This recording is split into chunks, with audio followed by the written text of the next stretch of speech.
Waliwo omukyala omu yali lubuto. Ekiseera ekyokuzaala bwe kyatuuka n'agenda mu ddwaliro okuzaala. Ngeri gyali talina bulungi ssente, yagenda mu kalwaliro akali awo okumpimpi akazaalisa kale wasobola okuzaalira naye ng'akasente si kangi. Wabula bw'atuuka mu ddwaliro abasawo abaaliwo bagezaako ne balemererwa ng'omukyala oyo yeetaaga kulongoosa olw'okulemererwa okusindika omwana.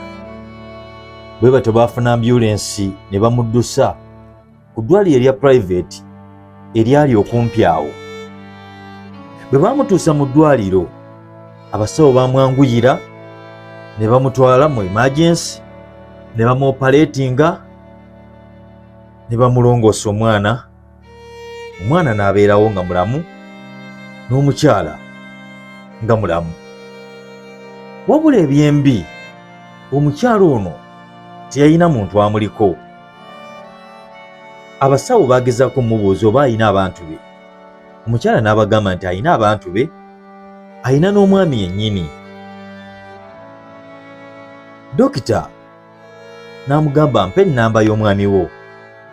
N'akubira omwami w'omukyala n'amugamba munnange, omukyala ali wano, baamuleese ng'ali bubi yeetaaga kulongoosa, twamulongoosezza naye talina mbuyambi, talina amuliko. Omwami n'amugamba kimu nti dokita nkubuulire nze ebyo siina ssente, nze kuva ggulo mbabuulira bannaye siina ssente mundeke. Dokita n'agamba nkoze ntya? N'agamba omukyala mpe ennamba z'abantu be abalala, okwali baganda be, okwali balamu be, abaani, abantu bonna baasuubira abasobola okumuyamba. Dokita yambuuza n'amugamba tolina bantu bo at least abasobola okujja ne bakujja mu ddwaliro? Biru yali yakakadde kamu ng'omukyala ono ze yeetaaga ave mu ddwaliro baamulongoosezza. Wabula abantu be bonna be baakubiranga nga buli omu agamba kimu nti sirina ssente. Omukyala n'abeera mu ddwaliro ennaku ne ziwera 5 nga tewali muntu we n'omu yazze yadde okumulabako, yadde okumanya embeera gy'alimu omuntu gwe batutte mu ddwaliro okugenda okuzaala. N'abeerawo omukazi wattu. Wabula management y'eddwaliro n'egamba tukoze tutya? Ne basalawo ne bagamba tekisoboka, ku bantu bano bonna be tukubidde ne wabulawo n'omuntu ajja okulaba waakiri nti omuntu waabwe ali mu mbeera ki wadde tebalina ssente. Ne bateesa n'omukyala. Dokita n'akubira bennyini amasimu omukyala ge yamuwadde, ng'akubira omu ku omu n'abagamba bannange amawulire ag'ennaku agaliwo, omukyala Mukama yageze bubi ebyaddala. Oluvannyuma lw'okubulwa amufaako, twamulongoosezza bulungi n'abeerawo n'omwana nga mulamu, naye oluvannyuma lw'okubeera nga abadde mu ddwaliro nga talina amulabirira, omukyala afudde. Yakubira abantu abawera nga 8 ng'ababikkira amawulire ag'ennaku ag'okufa kw'omukyala ono gwe yabadde abategeezezzaako ng'ali mu ddwaliro talina muntu amuliko. Oluvannyuma lw'okubeera nga ali awo talina amufaako, bw'atyo dokita n'ababikkira ng'omukyala bw'avudde mu bulamu bw'ensi eno. Amangu ago buli dokita gwe yakubira essimu yategeerezaawo abalala. Baali bali awo mu ddakiika nga 3 nga waliwo abamaze okutuuka, bazze ne ambulance okunona omulambo nga bakubisiza ne t-shirt eziriko rest in peace. famire yonna yaggwayo, ey'omukyala, famire y'omwami, bajja nga bali mu mmotoka, abamu balina n'emmotoka bazipaakinga awo ku ddwaliro. Bazze ne ambulance egenda okutwala omulambo ne keesi ey'ebbeeyi ennyo egenda okutwala omulambo. Dokita yabaaniriza bulungi nnyo, n'abagamba mugire nga muli awo babaleetere mayiti. Dokita n'ayingira munda n'ajja n'omukyala ng'asitudde n'omwana we ng'atambula bulungi. Bonna beekanga ne batya nnyo olw'ensonga nti embeera gye baali bajjiddemu, bajja bakaaba beesansabaga nga balaga nti bafiiriddwa nnyo, banyoleddwa nnyo, naye nga baabakubira essimu okujja okutaasa omukyalo ono nga tewali amuliko, buli omu yagamba siina ssente. Bajja ne keesi ez'ebbeeyi, keesi yali ya bbeeyi ng'eringa mu kakadde kamu n'ekitundu, okupangisa ambulance n'emmotoka eza funeral services ezigenda okuyambako mu kuziika omugenzi.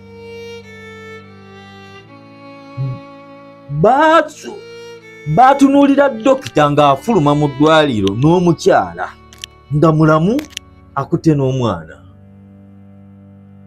Mukyala yatulika n'akaaba, n'agamba naye mazima ddala ne mbakubira essimu okujja mundabeko mu ddwaliro. Maze okuzaala nsumulukuse bulungi, ne mbeera mu ddwaliro nga nninga atalina muntu wange.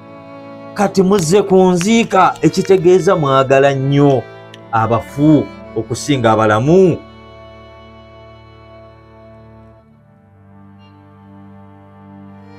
Beetunuulira, buli omu n'akaaba.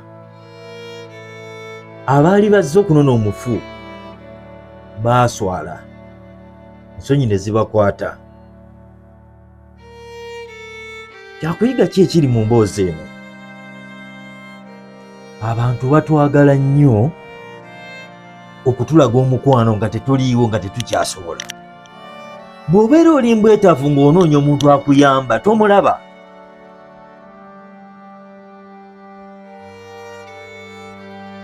Osobola okukubira abantu b'olowooza nti mikwano gyo, nga buli omu omugamba enjala ennuma, ngenda kufiira mu nju siina kyakulya,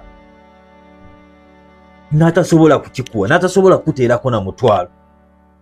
Naye bwe bamubikira nti ssebwato yafudde, n'ateeka amafuta mu mmotoka ga mitwalo 2, n'ajja ne bagula keesi, n'awa amabugo, ne bawandiika obubaka obukubagiza, ne bagula ensawo z'omuceere. Olumbero ne lubeera lwa kitiibwa nnyo, naye nga mu bulamu tewali abadde asobola kukuyamba. Tuyige okwagala abantu nga bakyali balamu. Omuntu mulage okwagala ng'akyasobola okulaba. Abantu bo bagamba nti ŋŋenda kuwasa, ez'embaga bazisonda, kate bazisonda. Ne bwe bagamba nti bannange nkooye obupangisa, njagala kufunayo kapoloti, nzimbeko akayumba, oba nnyina kapoloti kange njagala kuzimbako akayumba. N'okwata akabboyiteeyite mu minywanyi nti bannange njagala kuzimba kayumba kapoloti kange, teri asobola zikuwa. Buli omu ajja kugamba muganda wange embeera si nnungi, embeera si nnungi. Naye nga bw'oyisa kaadi bagitiza okwanjula mbaga, basuubirayo okulya, okujja wali okweraga, ezo bazikuwa. Tuyige okubeererawo bannaffe nga batwetaaga. Tuyige okusiima bannaffe nga bakyali balamu. Lwaki abantu baagala nnyo abafu? Omuntu ne bw'aba ng'abadde talina bantu be, nga mu kayumba abeeramu bwogu bw'omu, lwafa lw'omanya nti bulijjo mu kika mulimu n'abagagga, bulijjo alina n'abantu abagagga abavuga Benz, abavuga emmotoka ez'ebbeeyi.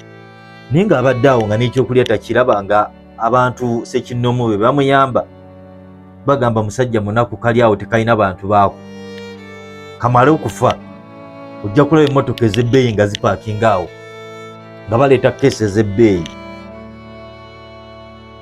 bagende baziike. Kibi nnyo abantu tetwagala kuyambako bannaffe bwe baba beetaaze obuyambi bwaffe. Twagala nnyo okukolera ku kabampaane, twagala nnyo okulaga ensi nti tulina emitima emirungi, tuyamba, tubeererawo bannaffe. Naye ng'ebyaddala emitima gyaffe tegiyamba. Omuntu asobola okufa ng'alinga atalina bantu be. Abantu babadde mu mbeera embi, babadde mu depression ne bafiira mu nju, olina omusanga ng'ali awo ng'anoonya n'omuntu gw'asobola jasi okwogerako naye amubulira obuzibu bw'ayitamu nga tabulaba. Buli omu amwesambye mukadde akazibu. Bw'amala okufa lojja okuli abantu batandika okwogera ebirungi. Bannange gundi oyo, bannange nze simanyi na kumanya, era omwana oyo. Naye ng'alina akadde kabadde abeetaagiramu nga tewali asobola kumuwuliriza. Mwebale kuwuliriza Bukedde Family Mbootikizi. Yenze Omutaka Ssebwato Julius. Ako kaba kalowoozo njagala okubalekera. Weefumiitirizeemu, weekubemu ttooki, kyusaamu ebikolwa ebyekisa, okuyamba kyabuntu, tufe ku bannaffe.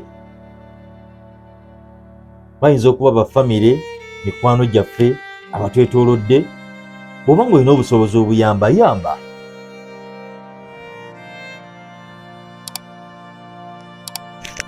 Mukama y'alikuddizaawo.